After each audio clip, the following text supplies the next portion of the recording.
Good afternoon. Welcome to Hit the Bids closing comments here on February 19th. Let's jump right in with the index futures. First on the board, we have the S&P 500. We saw prices today briefly poke up into new all-time highs with the SPX index closing at a new all-time high. However, today was just a real low volatility, tight range day. We saw that across all the indexes with an inside day on the Nasdaq as well as the Dow. Price just hanging tight, not in a real hurry to get anywhere. But still positive, constructive action here in the indexes to lead us into new power trend to finish out quarter one. Next on the board, we have crude oil. The new April contract we rolled into is traded up to 73 today, just shy of 73 before being rejected and closed back below the 20 and 50-day average. This is a market that not much to be excited about at the moment. Pretty low vol, choppy action that we're seeing. I would expect this to kind of push back down towards 70 with potential to break below that and get into the high 60s. Market really isn't in a hurry to get anywhere, but expecting a low volatility drift lower throughout the rest of the week here, as long as we can trade below today's low of 71.69. Might get the ball rolling back down towards 70 in the high 60s on crude oil. Next up on live cattle, we have the April contract. Early this morning, we did see a poke above the prior day highs at 94.87. However, price did fall back late in the day and closed back inside yesterday's range.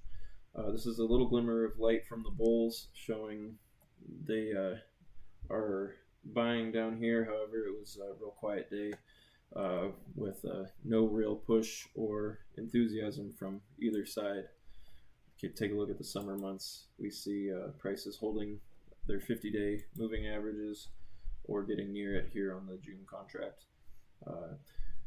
Still early, but prices searching for that near-term low for the bulls to step back in and take us on another leg higher in this uptrend. We have the March feeders next on the board. Yesterday we saw a nice $3 rally. Today we briefly poked up into new above the prior day's high. However, price closed back down inside the range. Real quiet, low volume, low volatility day. Nothing to be concerned about. Just pretty quiet day as this market and cattle market in general is working on turning this ship around from this recent pullback. Last but not least, we have the March corn contract. Today, price was pushed back down below $5 inside yesterday's range. If we look back to the left, dating back to last spring, May of 2024, we saw prices poke above the $5 mark, and which led to kind of a sustained downtrend over the next few months. Don't see that necessarily happening at the moment. However, there is a lot of action over here back from early spring to early summer that this $4.70 to $5 range is a pretty happy spot for corn to hang around at, so wouldn't be surprised to see this kind of settle into a choppy range. Prices could be looking to pull back to this 20-day moving average at $4.90 for starters, and could see price just settle into this range. However, the bulls still have the upper hand, and so that's the path of least resistance at the moment for corn. And that's about all we got for today. Thanks for tuning in. See you next time.